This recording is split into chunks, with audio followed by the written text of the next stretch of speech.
আজ ছিল মাম্মামের জীবনের প্রথম শিক্ষক দিবস। আমরা সবাই জীবনে মা বাবা বাড়ি থেকে তো অনেক কিছু শিখি, কিন্তু আমাদের মূল যে শিক্ষাটা সেটা কিন্তু আমাদের স্কুল থেকে আর স্কুলের টিচারদের থেকেই শুরু হয়। স্পেশাল ডে যেহেতু, ওই জন্য আজকে মাম্মামকে স্কুলে আমি লুচি বানিয়ে দিয়েছিলাম। আর এই যে দেখছো, এগুলো মাম্মামের স্কুলের সমস্ত টিচার আর যত ন্যানি আছে সবার জন্য এই গিফটগুলো র্যাপ করিয়েছিলাম। জানো তো, নিজের শিক্ষা জীবন শেষ হয়েছে আজ প্রায় 5 বছর, আর এতগুলো বছর পর আমি আবার মাম্মামের স্কুলের টিচারদের জন্য এই গিফটগুলো কিনেছি। ওর স্কুলের বাইরে এরকম সুন্দর একটা ডেকোরেশনও করেছে, এত দেখতে ভালো লাগছিল। আর দাঁড়াও, মাম্মামের কিছু ছবি তোমাদের সাথে শেয়ার করি।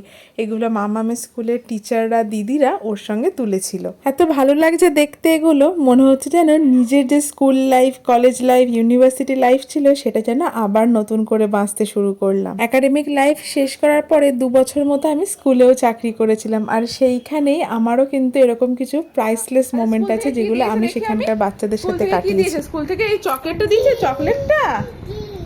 এই চকলেটটা স্কুল থেকে দিয়েছে। আরে আমি দিচ্ছি বাবারে বাবারে বাবা, দুটো পেস্ট্রিও দিয়েছে। একটা পেস্ট্রি মা খাবে, একটা তুমি খাবে।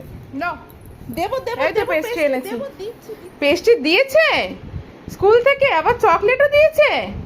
বাপ রে বাপ, আজকে আর ভাত খাওয়া হলো না, এইসবই খাবি। আমি বুঝে গেছি। ওরে বাবারে বাবা, কি করবি এটা?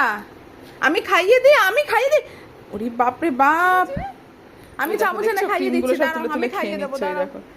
আজকে আর মেয়ের ভাত খাওয়া হলো, ব্যাস দেখিয়েই ভুল করেছি।